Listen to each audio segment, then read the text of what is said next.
Unsiloed podcast is produced by University FM, elevating the stories of your institution. Welcome to Unsiloed. This is Greg LeBlanc. I'm here today with James Zimring, who is a professor at the School of Medicine at University of Virginia, professor of pathology and immunology, but is also I want to say a philosopher of science. I mean, am I allowed to say that? The philosophers may not agree with you, the professional philosophers, but sure, let's go ahead and say that. Right, because unlike so many people who are practitioners in the world of science and medicine, of course, you actually think about what it is that you're doing, right? And I don't that's not a put down, I think, for anybody who's actually engaged in the practical arts, which are known as, technes, right? It's kind of difficult to think a lot about what you're doing. You just go ahead and do it. But Right. You've actually given quite a bit of thought to try and get at what it is that you do as a scientist. And you've written this book called What Science Is and How It Really Works. And this more recent book called Partial Truths, How Fractions Distort Our Thinking. Welcome, Jim. Thank you so much for having me. Really appreciate it. Well, as I was saying to you, this book here, What Science Is and How It Really Works, this has got to be one of the best books that I've read in recent years on science, right? Because and you'd think, well, this book should have been written before, right? And people have tackled it, obviously. Folks like Thomas Kuhn and Karl Popper. I mean, it's not a new subject, Right. But what you're doing, I think, is you're not trying to come up with some unified theory. In fact, I think you're pointing out the deficiencies in a lot of these approaches. But at the end of the day, what you do is, I think, try to deflate what, the legend of science, Right. deflate the overly ambitious claims that scientists often make about what science can do. But at the same time, right, you want to dismiss the people who are trying to claim that there's nothing special about science. And so in doing so, you make the point that science, on the one hand, is very similar to ordinary thinking. But on the other hand, you have to make some refinements to ordinary thinking in order to unleash all the things that science has done for us. So, I mean, I guess, first of all, why did you think that it was important to write this book? So the genesis of the book comes from a course I've been teaching for over 20 years where I'm trying to explain to graduate students and postdoctoral fellows in the biological sciences what the logical and philosophical underpinnings of scientific knowledge claims are, which, as you pointed out, is not something that's formally taught in most science curricula, which is a bit odd. There's separate departments of philosophy of science that do this on their own. Up until the 1920s or so, most philosophers of science were practicing scientists, and then it sort of split. And so that was the genesis of the book. But I think in my time educating myself in this arena and then starting to make contributions, the divide between science and the lay public and the friction there has been, growing into a chasm. And so my goal here was really to try and provide non-scientists with, as you pointed out, a more realistic assessment of what science is and what it means when a scientist says they know something. Because the hyperbole around scientific claims, although exciting, right, has also destroyed a lot of scientific credibility, because the best way to lose credibility is to make a claim that you can't possibly live up to. And at the same time, science is epistemically distinct. When a scientist says they know something, it means something different than other knowledge claims in other areas of thought. I'm not a scientific imperialist. It doesn't mean something better, but it really means something different. And the failure, I think, to make that distinction is very damaging from how we navigate the world. So, I mean, is it more important for non-scientists to get exposure to this or scientists? I mean, I forget who it was. Was it Richard Feynman who said, birds don't need to understand ornithology in order to fly, right? That is what he said. Absolutely. I actually kind of twist that metaphor, is that most of the work of philosophy of science has been done by people who are not scientists, are not at the bench, not in the labs, don't understand what's going on. And it's kind of like an ornithologist, like duck-splaining to a bunch of ducks, what it is to be a duck. And at the same time, the ducks don't know the ornithologists are out there. I mean, I tell my grad students, and it's really funny that, we study nature, and while we're studying nature, there are whole fields out there studying us. And we need more dialogue there, but I think I think both are important, right? I think that scientists need to understand where the pitfalls are historically and currently in what they say, and the lay public needs to understand what's special about the claims that scientists make and why they're sometimes wrong, but should have more basis for predicting and controlling nature than any other claim, right? So I think it's important in both ways. And as you pointed out, all of us should probably reflect more on what we do, because it's where wisdom comes from. Well, I think for some people, when they're trying to create a boundary between science and non-science, they focus on subject matter, right? So they say, these are the topics and the facts, right? Which belong in science. And these are the topics and the facts that belong in non-science. I mean, what's wrong with that categorization? Well, so sometimes that works. As you brought up the name Karl Popper, right? And so Karl Popper was trying to say that hypotheses or ideas are scientific or non-scientific as a result of their linguistic construct, that certain claims just can't be tested and therefore are not scientific, and there is some truth to that. This is A.J. Ayer and all the logical positivists would probably go along with that, right? I think so, although Karl Popper did not like to be called a logical positivist, and I don't think they would have. But yeah, so certainly that is correct in certain contexts. However, how a subject matter is treated, the practices that are carried out, the methodologies that are carried out, are as important, if not more important. So one of the ones that's often tossed out there is astrology, right? Is astrology a science? Is it a pseudoscience? What does that mean? And the answer to that question can only be brought forth when you consider what an astrologer is doing.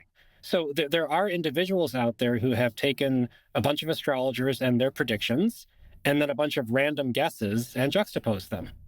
And when they do that, they find that there's no difference in the predictive power. That's a very scientific thing to do. And, in the Renaissance period, astrologers were trying to map the stars better because they knew the predictions weren't working. And if they just fleshed out the details, maybe then they would. Also a very scientific thing to do.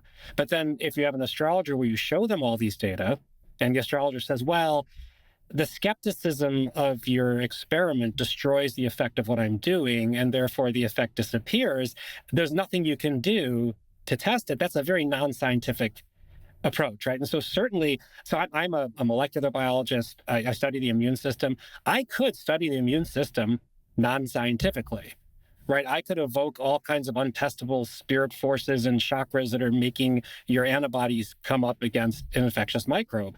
So in that case, immunology wouldn't be a science. So I think the methods that are applied and how it's carried out is much more central to what science is than the topic matter, understanding that there are some topic matters that by their nature can't be science, that they're faith-based or they're untestable. And there are parts of science that really bump up against this. Like, cutting-edge scientific theories sometimes aren't quite scientific. When Einstein first put forward his relativity theory, there was no existing method at the time to test any of the claims that were made. Arguably, string theory, one of our most advanced physics theories, doesn't make testable claims. And so it's unclear at those boundaries whether it's philosophy or it's science. But in Einstein's case, over time, instruments were invented and methods were developed that they could test the claims and could have easily rejected the theory, said, no, that's not correct. And the theory has stood up to great scrutiny, right? So these borderlands of cutting edge science, it's not always clear. But to bring Thomas Kuhn in, when you're in a mature paradigm and, people kind of know what's going on in that view, then it's very clear methodologically what is and isn't science, at least I think to most practicing scientists. Well, I think a lot of people think that science concerns the observable and non-science concerns the non-observable. But I mean, science is always, working with the non-observables, right? I mean, phlogiston was non-observable, but oxygen was really, unobservable at some level. I mean, the germ theory was, do you need to actually see the germs to have germ theory? So, well, interesting how you use those terms, but Science is certainly based on observation and experimentation. I would posit that, with a few exceptions, most of science is the unobserved. And I sit with my students and I say to them, none of you has ever observed an atom. None Right. of you has ever observed a bacteria, a bacterium, or a virus. Each of you has used an instrument that modifies reality, that gives you some kind of sense of what you think you're looking at. But how do you know the instrument isn't altering reality? You are inferring the existence of something based upon a bunch of data. And, it's funny when you talk about cutting edge physics theory. Okay, so Newtonian mechanics, right, which describe the motion of heavenly and celestial bodies, understanding that it's an incorrect theory by our current understanding given relativity, but most people use Newtonian mechanics to explain things. It fails when you look at the stars and the heavens. It just doesn't work. And so what current astrophysicists have done is they said, well, we know the theory is correct. They know the theory is correct because it's been so successful before. Well, that's problematic. But we can rescue the theory if we posit the existence of dark matter. You say, what's dark matter? And they say, well, dark matter is something so dense that light can never escape it, and therefore you cannot observe it. It literally can't be observed. And that is what we're going to build our best theory on. And you say, well, wait a minute. What kind of science is that, right? And so scientists reify, right? They make up things all the time to explain how nature may work. Now, that doesn't mean that things are real or not real. It means that it allows the theory to work. So there's this big divide in scientific philosophy. What is the purpose of a scientific theory? Is it to predict and control nature, which all of us would like to do? Now, you can argue whether we do that to good or bad ends, but we would like that ability. Or is the purpose of science to get nature right? To understand whatever reality is out there underlying what we can observe? And that is a huge divide. And I think that that also causes a very important point when people say, well, how come scientists always get things, they can do these incredible things, these incredible advances, and yet they get things wrong? Like, we know historically, Right. Scientists get things wrong. Well, you need to split those two things apart. When scientists describe phenomena, right, if I light a match and throw it in a tank of gas, I'm going to have an explosion, all other things being equal, right? The phenomena are not wrong. When science describes phenomena, they happen usually again and again, and you can predict them and use that information very well. And mistakes are seldom made there. When scientists say the invisible force behind the phenomenon is X, Y, and Z, those things frequently turn out, right, to be incorrect. The reasons why nature behaves the way it behaves. And if you go back to antiquity, and so the term scientist is a bit anachronistic when you talk about the ancients, because it didn't really exist until the 1830s, but nature philosophers back then, right? The ancients were really concerned with the purpose of things, teleological arguments. Why do trees exist the way they do? Why is the sun where it is? And so modern science largely avoids that question. We largely focus on how do things work, not what is their underlying purpose. But on the, physics and other areas where what the findings of physics evoke some very provocative philosophical issues, right? But all that stuff's invisible. So this point you brought up, what we can observe and what we invent to explain what we can observe are categorically distinct knowledge areas. Well, I mean, the key thing you mentioned that scientists can be wrong, right? In fact, scientists are wrong. Yes, all right. Wrong. Yeah, it's like cancer. We all have cancer, right? Right. But the only theories that we have now are the ones that haven't yet been proven wrong, right? So this gets back to my problem with the hyperbole and the exaggeration of science by scientists, right? Which basically destroys credibility. And I think the following statement is true, and I'm paraphrasing from others who have said this, but basically every theory that was held to be true in 1700 was considered false by 1800. Every theory held to be true in 1800 was considered false in 1900, and every theory in 1900 before quantum mechanics, by 2000 was held to be false. But this time we've got it right. But that doesn't mean they weren't scientists, right? No. They were scientists. They were just wrong. they were wrong. And science, people get the wrong idea. Science is not about being right. Science is about getting closer and closer to rightness, right? But scientists, we try to kill theories. Oh, that's what we do. And so, but this also gets back to this funny thing is that even though the best theories in the 1700s, 1800s, 1900s, we now consider all of those to be entirely incorrect theories, massive technological advances were made using those theories. Radio waves were invented using a theory that is fundamentally incorrect. Light bulbs, electricity, incorrect theories.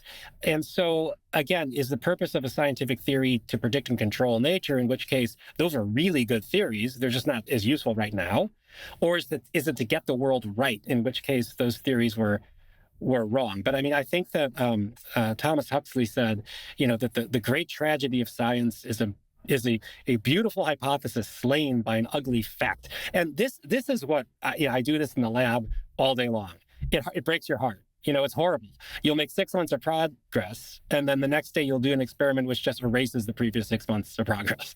And that's what science is at the cutting edge. It's iterative, it is self-correcting, but it is certainly error-prone because we're humans, and basically we suck. I mean, we're clever monkeys wandering around trying to figure things out, but we're just monkeys, and so it's difficult. It's humbling, really. Yeah.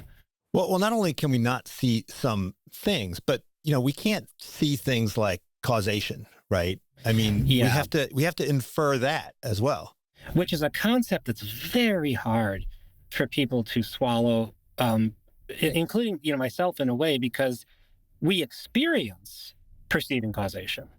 Right, humans will see one thing.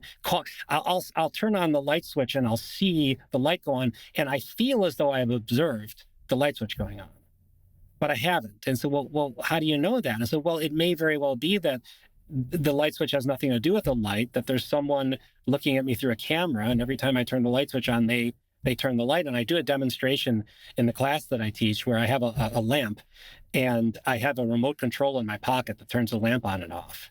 And I go to the light switch and I turn the light switch on and, do the remote control in my pocket so that it comes on at the same time, turn the light switch off. And the class will say, inevitably, we saw the light switch cause the light to go on and off, but you didn't.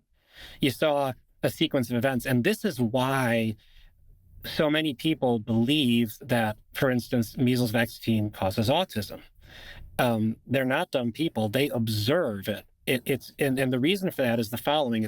They're confounded in time. That the natural history of autism, for instance, is that children thrive until they're roughly 18 months of age, 18 to 24 months of age, and then they start to miss developmental milestones or, in extreme cases, regress. Now, the American Academy of Pediatrics recommends giving the measles vaccine at 12 to 15 months of age, which is right before symptoms of autism, if they're going to come on, happen to come on. Right? And so people who have a child, they have a healthy child, thriving, then they got the measles vaccine, then their child developed autism. Those parents perceived, in their minds, they observed the vaccine causing autism. These, by the way, these are smart people. They're observing the world. What they're seeing would be consistent with, the vaccine causing autism. And where science would step in this kind of setting and say, well, wait a minute, you think you've seen causation, but if it's really causal, there's experiments we can do to infer causality. And so basically what has been done is 2 separate groups of kids were either given the measles vaccine or not, or given it with thimerosal, which is a preservative, or not. And we look at the rates of autism. And if the measles vaccine causes autism, then the rate should be higher in the kids that got the measles vaccine. And the rates were identical. Right. So at that point, a scientist would say, well, you perceived causality, but you misperceived it. You saw 2 things that were associated in time. It's kind of like if I said to you, well, gray hair clearly causes heart disease, because people, their hair goes gray and then they get heart disease. So we should all dye our hair so we don't have heart attacks anymore. And so this causation issue which you raise is so fundamental to the disconnect between science and the lay public, when science says something doesn't cause something, but it's so obvious to everybody else that it does, But I mean, I think most of the people who subscribe to the Popperian view, right? They just think, okay, we test all these hypotheses and we start ruling stuff out. But as you point out, I mean, it's never that simple, right? Because, let's say you get a result like the one you just described. I mean, there are all these auxiliary hypotheses that you Correct. reference. You could be like, well, we just didn't measure it right, or, maybe the sample wasn't really random, or in other words, you can always find other possible explanations for the results that you get, right? So, I mean, how do you know? I mean, you can never exhaust all of the possible hypotheses. There's an infinite number of hypotheses, right? Correct. You can't test them all. You can only, even when you think you're testing one, you're not really 100% sure that you've tested it correctly. Absolutely right. So Popper, who was, quite a fantastic thinker, certainly not a person of subtle opinion, but quite a fantastic thinker, basically said that there's no amount of evidence that can ever prove anything, but a single experiment can rule it out. And so philosophers do them, and Quine came along and said, respectfully, that's not the case, because, as you pointed out, there's nothing you can say that can't be altered by changing some background assumption. So science is a holistic idea, meaning that there's multiple concepts that are out there. Some things that we believe exist don't exist. There are things out there that do exist that we don't know about, and then the association between things. So we're taught, a lot of people are taught in school, scientists, you state, and in fact, this is even what the NIH says you should do. You state a hypothesis. Yep. You generate an experiment to test the hypothesis. Pre-register it, right? Yeah, you pre-register it. You do a power analysis, and then if the data comes out one way, you reject the hypothesis. If the data comes out another way, you support the hypothesis, and that is, by the way, correct in some very simplistic settings. So, for example, if you want to know, does drug A work better than drug B, right? And you start the trial, and halfway through the trial, you say, yeah, I know that's what I said before, but now I want to test drug C. Yeah. Well, you've committed a pretty bad crime, to be blunt. But in most the more basic research, where you're trying to figure things out, cutting edge, if something doesn't work conceptually, right? If you have a hypothesis, you make a prediction, and what you predict doesn't occur, you can't tell, was the hypothesis wrong? Did the thing occur, but I measured it wrong? Or was there some other confounder out there that I'm unaware of that's changing the system? Maybe the hypothesis is right and the observation's right, but there was this other thing I didn't know about. All you can say is that something is broken. Right? There's some contradiction in my thinking, but I can't tell where it is. And so all the time, scientists will challenge their hypotheses, or they'll challenge their observations, or they'll make up something or delete something, right, in order to explain it. Back to the earlier example, Newtonian mechanics, great hypothesis. Our telescopes are very good. We can observe stars moving. But when those things don't line up, we don't know, is the hypothesis wrong? Are our measurements wrong? Or is this thing out there called dark matter? So that both our hypotheses and our measurements are right, but we needed this other thing. And so this holistic view of science, I think, to me, I think Quine captured it. I think he, above anyone else, really nailed it. And so the problem with that, of course, is that when you make a knowledge claim, right, as scientists do, then it's always susceptible to one of those background assumptions being incorrect. And that's why people say, well, science often gets things wrong. Well, what science is doing is it's changing that holistic view. But again, it's a phenomena, and predictions still work. It's just the understanding behind it. Yeah, for sure. Yeah. Now, I was wondering, you could talk about hypothetico-deductivism and HD coherence, because, I mean, this is what scientists do, but this is also what everyone does in their everyday life to some extent, right?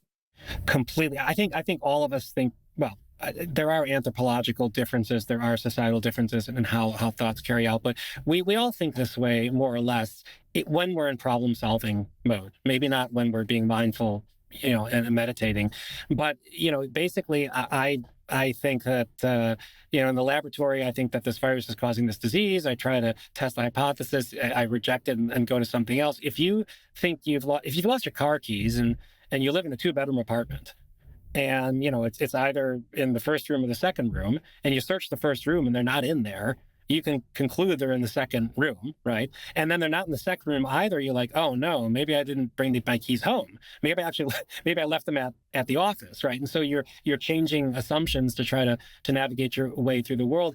Certainly, I think most problem solving works this way. But in science, there are standards of evidence where we purposely change our methods as more and more sources of error become obvious. And so when people are trained to become scientists, they actually have to unlearn certain heuristics, certain rule of thumb things of thinking, common sense thinking, right? Common sense thinking is toxic to scientific progress because things that are common sense are often wrong.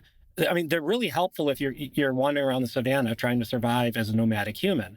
But when you're in the laboratory studying science, those things that work so well on the savannah are categorically incorrect. And so unlearning millions of years of evolution of cognitive psychology is part of what it is to be a science. As you point, learning that we don't observe causality, learning that there are these confounders, learning that common sense things that are obvious may not be, is a large part of the scientific enterprise. And that's where it differs, right, from what you're talking about, normal everyday thinking, especially statistics and other things. Now, obviously, there's fields that are people will debate, is economics a science? People will debate, is history a science? All of these fields use the same type of thinking, the same type of approaches, and they're all evidence-based. But there's another difference there, is that the topic of what's being studied is quite distinct. So I'm not an economist, but if somebody comes forth with an economic theory that actually explains how the economy is working really well, it may actually change the economy because people will adapt their behavior to the new theory, right? So if I describe a molecular interaction by which human cells move, well, the human cells aren't going to read that paper and change their movement, based upon what I've found. And so one of the necessary parts of scientific exploration is that if you do the same thing over and over again, more or less, the same thing happens. And so I think that to answer your question or to reflect on your point, normal thinking and scientific thinking are very similar, except for the science has to unlearn these common sense heuristics, and the topic that is being studied has to be, particular.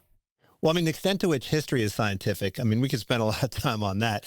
It's very difficult to, run an experiment where Napoleon, didn't exist or something like that. That's challenging.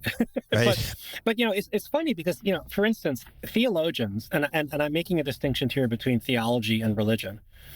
Theologians are intensely logical individuals. And if we focus for a minute on Christendom, right? So most of the miracles in the Bible are historical. And as you pointed out, you can't really go back in time and witness the flood. You read about it and either you take it on faith or not. But one of my favorite characters in medieval Christendom was Berenger of Tours, who was this monk that had this great habit of publishing heretical papers, getting summoned to Rome, being tried by the Pope, being forced to recant, go back to his monastery, and then publish another heretical paper. And what Berenger of Tours was really bothered by was the miracle of the Eucharist, which is the communion bread and wine turning into the flesh and blood of Christ, right? Transubstantiation. Correct, which is or consubstantiation, depending upon your point of view, which is a central tenet of certain approaches to Christianity. He was doing this before the Protestant Reformation, so this was the Catholic doctrine, and he basically said, "Listen, miracles are miracles, but this miracle happens every Sunday." Every Sunday. This is what I was kind of describing as science. You can do the thing over and over again and mess with it and play with it and observe it.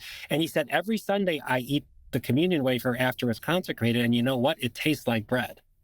And every Sunday I drink the wine, and it tastes like wine. Clearly, it is not turning into flesh and blood. And then the church had to go into arguing, well, its substance is turning into flesh and blood, if not its material form. So what they did is they evoked an auxiliary hypothesis, right, to rescue the main hypothesis, to explain a clear contradiction. That is an extremely scientific series of events. I mean, obviously, to me, Berenger of Tours was carrying out science at that time. He was trying to explain a natural phenomenon that he could see. So there are these areas where this stuff crosses over, and humans, we reflex into this way of thinking. Well, you mentioned common sense. I feel like my job as a teacher in a business school is that I spend about half my time trying to teach them common sense, right? Because it's not that common. No, And then I spend the other half of the time trying to tell them why common sense is wrong, right? But I think one thing that sometimes people with common sense have trouble with is this idea that observation is theory laden, right? That you totally. cannot do observation in the absence of theory. And I think this is something that's difficult for ordinary people to accept. But I think even scientists are unaware of the extent to which their observation is shaped by theory. Completely. And arguably that's a good thing, right? Because you have to let the perfect be the enemy of the good. If scientists stopped with every observation and every interpretation and every conclusion and got into a massive epistemological exploration, we would make no progress at all.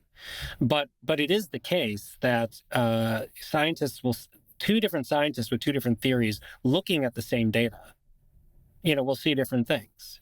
And this has to do with our background understanding of the world. If you look through, I'm assuming you don't have a lot of training in formal pathology.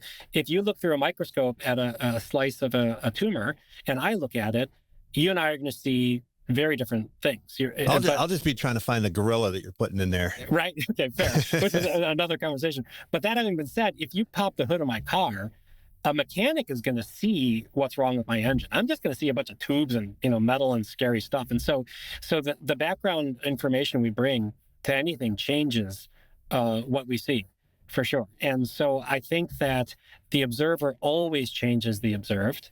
And by the way, it's not just theory laden; it's also instrument contaminated. Arguably, you could never take a glass thermometer and take the temperature of a beaker of water, unless the thermometer just happened to be the identical temperature of the beaker of water. By sticking the thermometer and you're changing the temperature by some, negligible amount probably, but some amount. And so it's not just that our observations are theory laden, but the things we do to observe nature change nature. Yeah. Well, I was wondering if you could talk a little bit about retroduction, or as it's also called, abduction. Yeah. Because, I am embarrassed to say that even though I have been doing this, my whole life, not just in my ordinary life, but in, doing history and doing strategy and doing law. But I didn't learn about it until relatively late in life. And yet this seems to be, far more important in many ways than, say, deduction or induction by themselves. I mean, this is how we navigate the world. Completely. But it's not really, it's not really taught. No. It's a weird thing because, even Aristotle described it. But historically, logicians have focused on deduction, right? So, if A equals B and B equals C, it's a mathematical deduction process where you can prove something, QED, or induction, where you observe and observe and observe and try to infer a general principle based upon your observation. But in the 19th century, Carl Sanders Peirce and William Ewell basically said, wait a minute, there's this third mode of reasoning that all scientists have to use. And by the way, all people use, right? And so what retroduction is you're basically, a lot of us can think from cause to effect. I say, well, if I light a match and hold it to my hand, it's going to hurt. I light a match, I hold it in my hand, it hurts. Okay, that's fine. So if A equals B, A, therefore B. That's easy to conceive of. But what retroduction is you're going backwards from the effect to the cause. So if I walk out of my house in the morning and the driveway's wet, right? I see an effect. I can say, well, if it rained last night, then my driveway would be wet. My driveway is wet, therefore it rained. Well, that doesn't work. Why? Well, it may be that my neighbor ran his sprinkler, or it may be, that my wife got frustrated and dumped a bunch of water there was a jug of water from the car. Or if you want to get into background assumptions, it may be that I was wrong about the earth, that it actually sweats, right? The earth spontaneously exudes water. Right. And so when you retroduce, when you go backwards, it's a logical fallacy. And remember, a logical fallacy is not something that is necessarily wrong. It's just something that doesn't have to be correct. So this is the type of thinking we do all the time, and it works in closed systems. So if you're fond of mysteries like Agatha Christie, or if you look at what the police do, they say, all right, we have a closed room. There's 8 people in the room. One of them is murdered. Okay. So Closed room. Now, if there's 7 people in the room, if I can rule out 6 of them, I've proved that the 7th committed the murder, even though I have no specific evidence to that. But you have to have a complete set, right? You have to know the complete set of hypotheses in order to do that. That's right. And the background assumption that the room really is locked has to hold, right? But in thinking about the universe and thinking about nature, in thinking about almost anything, there's an infinite number of hypotheses. And if there's an infinite number of hypotheses, you can't go to the best explanation that way. So retroduction is this thing, all of us do.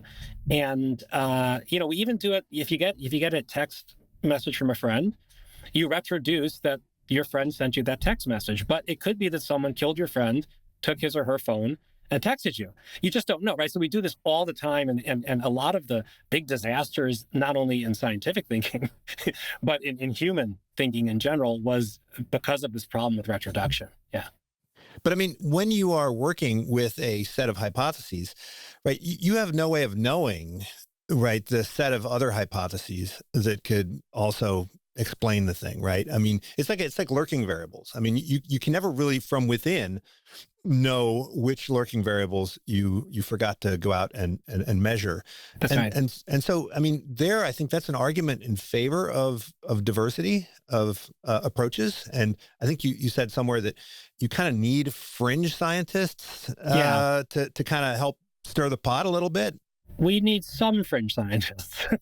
you need just the right amount. Right. It's like a little spice in the soup, right? A little bit. Well, see, confirmation bias, right, which is probably the big bad bias. It's this weird thing that the mother of all biases, right? It's in common called it. It's disastrous. But by the way, it is also arguably necessary. And our data to support that. But it's a weird bias. Like, why would you evolve a tendency that whatever you believe, the moment you believe it, regardless of the source of the belief and whether it harms you or not, you'll instantly start filtering experience to reinforce that belief and ignoring stuff that refutes the belief. That seems like a weird idea, but arguably it evolved precisely to avoid over-Popperianism, taking Karl Popper too seriously, because for any true hypothesis, there's always some evidence or data that contradicts the hypothesis, either by accident or because there's something else you don't know what's going on. So if you instantly reject it, if you've been married to your spouse for 30 years and your spouse comes home and yells at you, and you say, well, that rejects the hypothesis that my spouse loves me. Okay, well, done with that. And, if I go into the laboratory and I transfer some DNA from one bacteria to another bacteria and the trait doesn't transfer, according to Karl Popper, I just throw out all DNA theory. It couldn't be that I did it wrong, right? It's just throw out the whole thing. And so, if you have back to your point, if you have to have debate about these things, right? And so the problem with my confirmation bias is I'm gonna believe it regardless. Now, I may have someone, a colleague or an intellectual adversary, we're all friends, who disagrees with my ideas, and my confirmation bias is disconfirmation for his view, and his confirmation bias is disconfirmation for my view. Like what I tell my family who are not scientists is my 10 best friends professionally, right? We come together once a year and we try to discredit each other in public. Yeah. That's what we do. And it's actually not seen as a bad thing. It's a good thing. It's a spirited debate. We all want to get towards the truth, and we're attacking each other's ideas aggressively because of what you bring up. You need a diversity of viewpoint, right? So you have to be careful how you use the term. You need a diversity of viewpoint in order to contradict this confirmation bias. If everybody thought the same thing all the time, there wouldn't be any progress. You do need fringe thinkers out there that kind of ignore evidence, but just a few of them. And here's the funny thing. Philosophers of science and students of science tend to focus on the scientists who have made the most progress, the greats, if you will, Einstein, Newton, Marie Curie, so on and so forth, because surely I want big breakthroughs, so I should do whatever those people are doing. But I think there's a very fair argument that the people that make the greatest breakthroughs and the people who have the most ignominious failures are doing the same thing. They're all a little bit lunatic. They're all ignoring a little bit of the data, and there's some epistemic luck involved, right? And so there's this central corpus of scientists dispassionate kind of, who sit back and go, yeah, I don't know about that. And like you said, you do need a diversity of theory and opinion. Otherwise, it's a monomorphic thing, and you're going to make very little progress. But there are guardrails, right? So if I hypothesize, I don't know, I think your hypothesis is incorrect because of X, Y, and Z. But if I say, well, there's an unobservable spirit on the planet Clarion, which is interfering with nature in ways that we can never perceive, and that explains everything, that this science can't handle, right? So there have to be guardrails. Right. And so there's a thin line between genius and crazy. Did Einstein say that? I forget. But they're overlapping Venn diagrams. Yeah. To be honest. But then, I mean, you talk about, in the Fractions book, you talk about debiasing. Okay. And, I've always wrestled with this, because part of what I do in teaching business students is I try to teach them, how to debias themselves. But I always wonder, I mean, should we be looking at that at the individual level, or should we be looking at that through like a social dynamics lens? I mean, is it better to throw a whole bunch of overconfident people in a room and let them duke it out? Or is it better to try to get each one of them to think like Bayesians and be very careful in their assertions and judgments? I would definitely say the former, that you put them in a room and duke it out, because I have yet to meet a human who can actually think in a Bayesian fashion. I mean, consider this. There's someone who walks out there and they say, well, all of my beliefs are probabilistic, all of them. And as soon as new evidence comes in, I change the truth value of every belief. I mean, humans have a hard enough time maintaining coherence of things we hold to be absolutely true. If you suddenly bring in the probabilistic thing, our brains would explode. We just don't have the computing power. So I think, in my view, and I think there are data to support this, you need people who believe things very strongly, who drink their own confirmation bias, but then you have to have debate where people who are kind of in the middle can look at it and evaluate it back and forth. I think this is what our legislatures are supposed to do. I think that's how that was designed, right? And I think that's how things should happen in boardrooms and should happen in science. The debiasing thing, it's important, of course, because there are ways that groups of people can just go off, in crazy areas. But you can't get rid of bias altogether, because sometimes what ultimately turns out to be a correct idea is so outside the dogma that no one will ever consider it. Right? You got to have some people who are a little bit out there. So now, of course, I'm using the term bias here in the context of cognitive psychology bias, not prejudice bias, not other biases. I think that's an important distinction to make. And you're right. We spend a lot of time and effort trying to teach debiasing methods, which, by the way, don't work by the way we historically teach that. There's new pedagogical research evoking there, but yeah, there are data out there to indicate that if you get rid of biases, you really pay a high cost for that. Mm-hmm. Hold on a second. I just forgot what I was going to ask you. Right. Oh yeah. You said some interesting things about lawyers, right? So lawyers do something that's a little bit strange. I mean, they're doing sort of, HD coherence, but the data is sacrosanct in a way, right? So and also, they're arguing for a very position. So in a way, they're taking this to an extreme where they are, refusing to abandon their hypothesis. Right. And the hope is that when you take these folks who have these, battling hypotheses, that you get to the right result. Well, so you raise a very good, really important distinction, and it goes back to what I said earlier about humans debating things together. Part of what makes science are the social norms of the methods and how we go about things. Now, I want to be careful here, because there's a whole postmodernist movement who's like, oh, science is just a social construct, and cars are just a social construct, and like PR bend. Yeah, these are very important points to make, but not to take too seriously. So if we juxtapose lawyers and scientists just for a minute as an easy example, and we could do the same thing for Congress, by the way. And consider a lawyer, the defense attorney. Let's do a criminal trial as opposed to civil. You have the defense attorney, you have the prosecuting attorney. The defense attorney's hypothesis is their client is innocent, and it is their job to defend that hypothesis at all costs. And if there's evidence that evidence that contradicts that hypothesis, it's the lawyer's job, right, to exclude that evidence if possible. If they can't exclude it, then to attack the evidence, even if they know it to be true.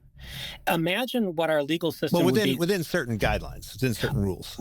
Well, attack it, not to perjure themselves, not to introduce things they know to be false, right? Of course, there's just like in science, there's things you can and can't do, but what they are not allowed to do, what a defense attorney is never allowed to do, is abandon their hypothesis, right? They can't suddenly pop up in court and say, gosh, you're right.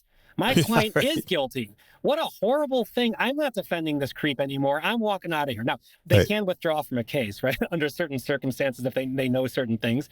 But and I'm no lawyer, but as I understand it, even if they know that their client is going to lie on the stand, they can't suborn perjury. But they can allow their client to testify in the narrative where they're not asking questions. They can't. It is malpractice for them to abandon their hypothesis, period. For a scientist, the data are the natural phenomenon dictate. What nature's going to do what nature's going to do regardless of what I think about it. And if my hypothesis doesn't line up, I need to toss it out. I need to change, something else. In politics, arguably, whatever is going to get you reelected, is the driving factor. There's a driving motivation there. And so it looks like lawyers arguing and scientists arguing the same thing. There are matters of fact, right? There's matters of legal fact, there's laboratory fact, there are theories, there are hypotheses, there are arguments, but the rules are so diametrically opposed that the output is different. Because remember, and I don't want to offend any of my learned lawyer friends or my family, many of whom are attorneys, the purpose of a trial is not to get at the truth. The purpose of a trial is to adjudicate a matter, right, given the rules and priorities our society has placed on it. If my trunk of my car is capriciously searched by police without a warrant and they find a dead body, I mean, that's data, right? That's a lot of data. But according to our rules, if that data does not ever get introduced to the jury because we value more the right not to be searched capriciously than that one case. Science doesn't have, with very few exceptions, there are some scenarios where medical data has been acquired in such an unethical way, right? Egregious violations of human rights, that the field debates whether to use it or not. But science we don't exclude data, right? There's no, unless the experiment can be shown to be flawed, right? And so right. I think that these rules really so if Mengele came up with some, discovery or insight, we couldn't deny the truth of it, right? If Correct. The methodology was scientific. I mean, it's tough. I mean, so since you went there, the Nazis did some experiments that had medical utility that were carried out in a fashion that was grotesque beyond imagination. And the debate always is, do you use those data and in some way validate the approach, even in a small way, or do you ignore the data and then the people who suffered for no reason whatsoever? And that's a debate, but no one would say the data are wrong. Right, or can't be. So I think that these rules about how different bodies adjudicate knowledge claims are quite distinct. And again, you go to a theology, right? For many theological systems, and again, I know the definition of what is a religion is a very complicated thing, but if we're going to go for historical, Judeo-Christian Abrahamic religions, the one thing you can't do is say God doesn't exist, because you're not a theologian anymore, right? A lawyer, a defense attorney can't say my client is guilty. A theologian can't say, yeah, you're right. This is all nonsense, all of the divine stuff. And what a scientist can never do, and here I'm going to exclude quantum physics friends just for a minute. What a scientist can never do is say, we live in a non-deterministic world, right? There are no rules governing nature. Because if there's no rules governing nature, if nature changed at random and there was no pattern to the change, there can be no science, right? It can't happen. So I think all these areas of approaching knowledge have these sacrosanct beliefs, but they shift. And how they shift changes the nature of the knowledge claim. Like when a scientist says, I know this occurs or this is true, when a lawyer says, when a jury says, I know this is true, when a priest, rabbi, says, Imam says, I know this is true, that know has a very different meaning. And the failure to understand what it means when a scientist says they know something is true is really a problem that I was trying to address in that earlier work you pointed out. Well, that means, science is a social process, and Absolutely. and there's an element of groupthink, Yes. obviously, but the optimal amount of groupthink is not zero. Also true, for sure, right? And this is because you want to have that kind of, because groupthink also causes debate. I mean, you think, oh, they're all swallowing the Kool-Aid, drinking the Kool-Aid.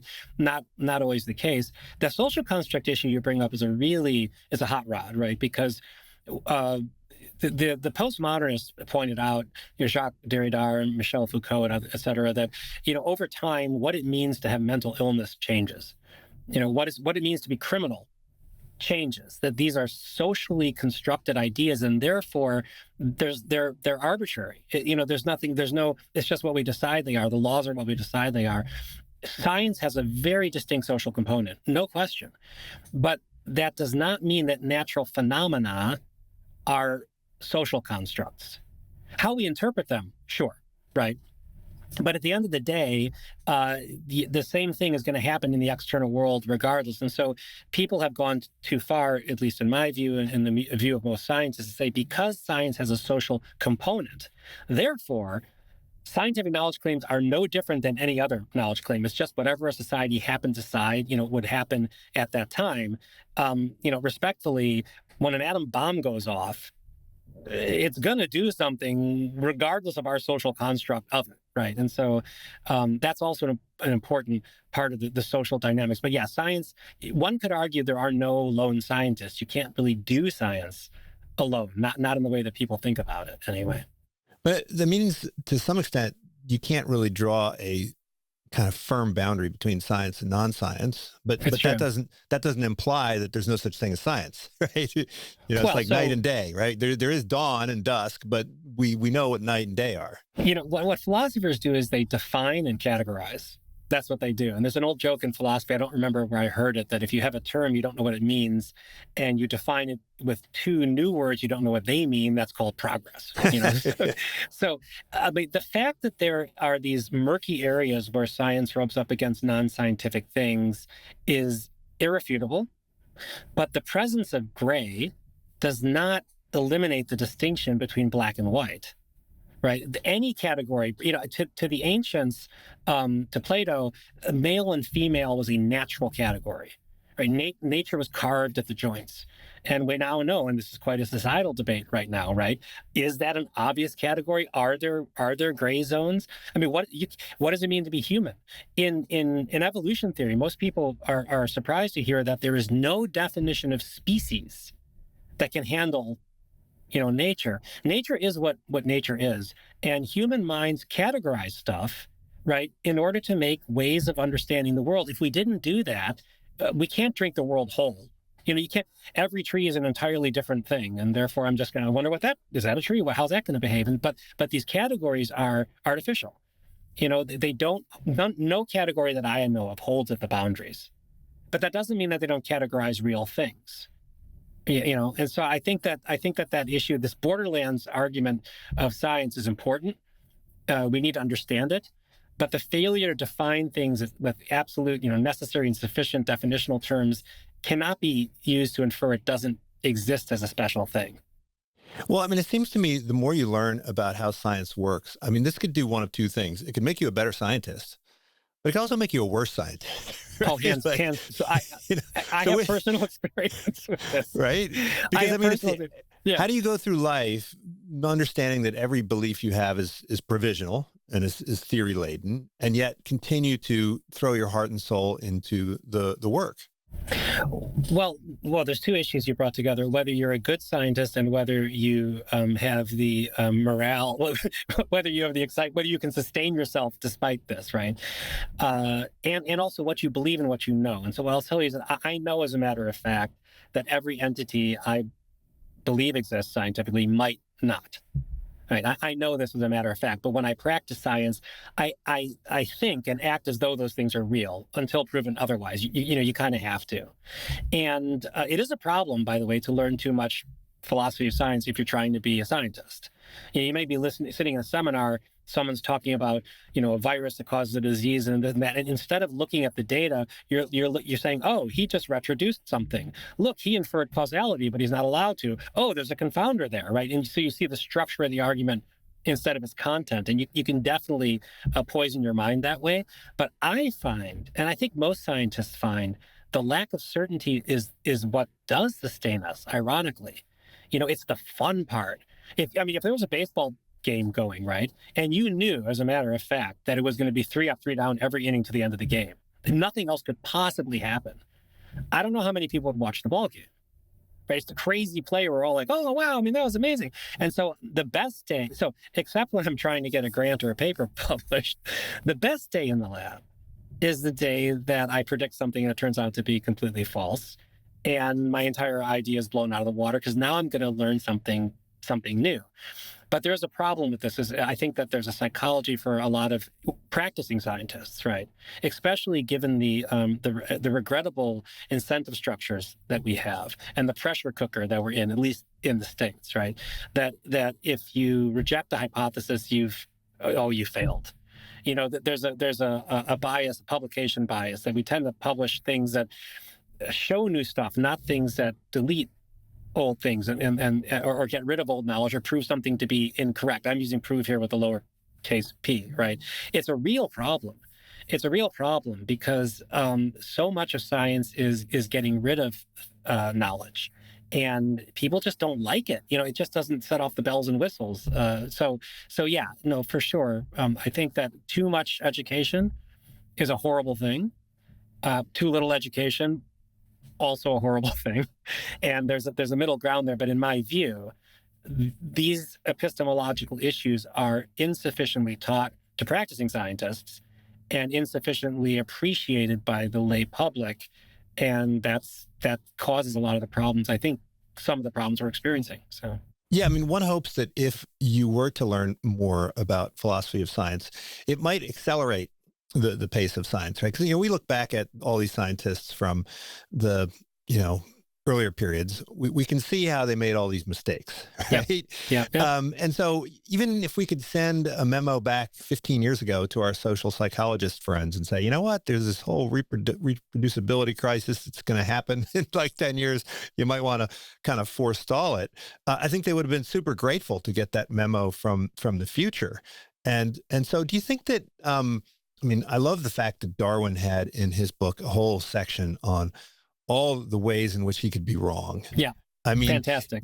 Right? Although if you spend too much time doing that, then you can't really write the next grant application. Should we somehow reward people for spending a little bit more time thinking about how they might be wrong so that they can sort of move to the next level of discovery? I really think we need to. Actually, it's a problem, right? I don't know. So if you read NIH grants or papers, a lot of people have to put this paragraph in the end, which I call, and then I saved the world.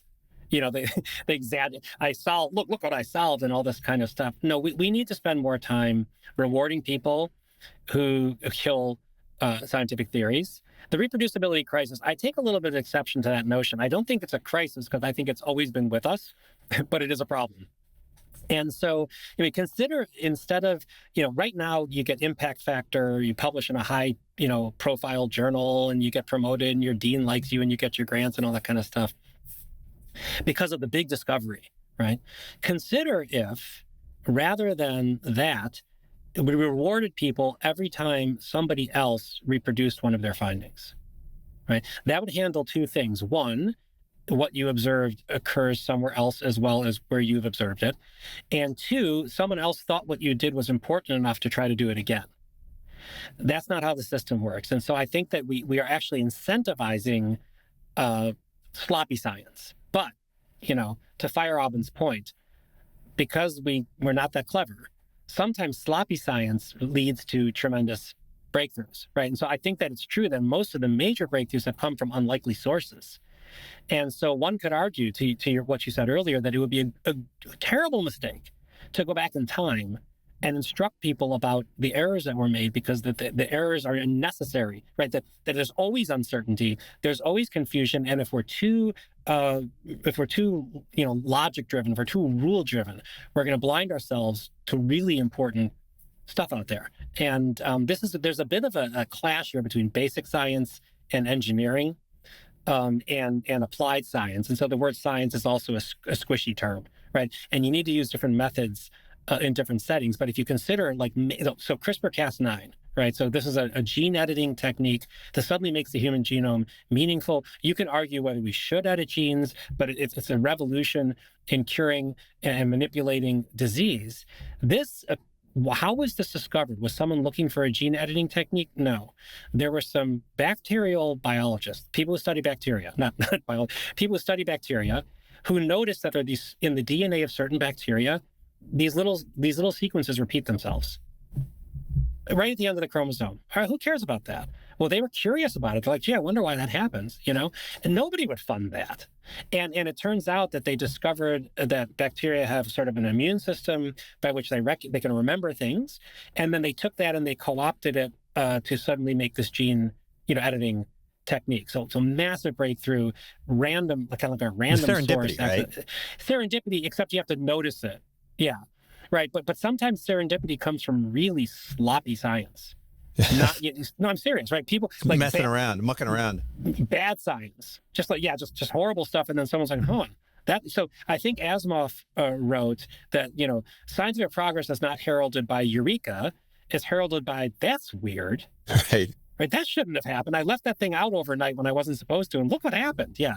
So, this is what Feyerabend would say, no. Anything goes. But I think that's an extreme view. So. Well, look, not everybody's going to be a professional scientist, but thank goodness for that. but everybody is doing science, right? All day and every day to some extent, right? As they're navigating the world. Is there, because it is on a spectrum, is there a way that we can get ordinary people to be more scientific? And I certainly think if you're going to be a good citizen, you have to have some way of validating your beliefs or making them somewhat better. And, you talk about in the Partial Truths book, you talk about things like the illusion of explanatory depth and naive realism and confirmation bias. Those are things that perhaps we could improve on in the general public. And how would we do that? Would we bake that into high school education, or what would be the goal there? Yeah, so again, I'm not a societal policymaker, but I'm happy to reflect on it, right? This is not my area of expertise. I might push back a bit on that idea that we're all doing science all the time. I guarantee you, I know, that the methods that are good in advancing knowledge in the laboratory, one should not apply to marriage. This I know. Yeah, but if your car won't start, right? Well, that's a little different. Yeah. So it's an interesting question between problem solving, and science. What that means, right? So if something in the lab isn't working, and I start to change variables and discover a new pathway, I've advanced theory, I've advanced knowledge, I've done science. If the water stops coming out of the tap in your bathroom, but not the sink. And a plumber can come in and figure out, well, the blockage is probably here and not there, and drill a hole in the wall and pull, the towel out that your kid flushed down the toilet or whatever happened. From a problem-solving standpoint, the plumber and the scientist have done the same thing, but I don't think many people say the plumber is doing science. So what I would say to your comment, in my view, is that the problem-solving skills, right, the logical application and holistic type thinking skills would be very helpful to people more broadly, but that doesn't necessarily mean that you're doing science. What that means, I would say that understanding, though, what does it mean when a scientist says they know something? Understanding that, I think, would be the single most important thing that we could teach in high schools and colleges, and respectfully, we don't. What we teach is an idealized, magical, perfect type of science. And that's kind of the scientist's fault, and I'll tell you why. You read a scientific paper, nobody says, well, I didn't have the right, chemical, but I had something similar from the shelf. I tossed it in, and I saw this cool thing happen. So then I did it over and over again, and wow, look what I discovered. They say, I hypothesize that this chemical is going to cause this and this and this and this. Now, that's not really, there's no problem with that. Peter Medawar, who won the Nobel Prize in immunology some decades ago, had a speech on BBC, "Is the scientific paper a fraud?" And he didn't mean are people generating fraudulent data. What he meant is how the paper is written a representative of how science is done, and clearly it is not. It's just not. A lot of times we observe stuff, we create the hypothesis after the fact. It's not linear. The reason papers are written that way is that the purpose of a scientific paper is not to convey a biographical narrative of how something was happened upon. It's meant to communicate a knowledge claim in ways that other people can understand. But there's a misperception amongst the lay public and grad students. I can't tell you the number of times I've had a first or second year grad student come to my office. They're in someone else's lab, and they'll say to me, "Jim, I got a problem. I chose a bad lab." What do you mean you chose a bad lab? Because they're bad. They're not doing science right. The mentor is sloppy, and they're doing. And if I listen to them, what they're actually saying is that the way science really works is different than I was taught in high school, different than I taught coming up. That's part of the science education. I think we need to blow it up, right? I think we need to teach people from early on, science is messy and sloppy, and this is what it means when a scientist says they know something. And it's very different than when anyone else says they know something. But it's quite different from what historically, we say it means. And so that's my view. But again, to be a scientist, I have no data to support and refute that view. That's my opinion. Right. So when you see someone who has a sign on their lawn that says "Follow the science," what you really want is you want a couple footnotes, a couple hyperlinks that come with a detailed set of explanations of what that exactly means, right? There are bumper stickers that drive me nuts because they're like, "Science, fact, science doesn't get things wrong. Science, laws of nature." I think those are really damaging bumper stickers. The bumper sticker I like is "Science, just not making stuff up." Right.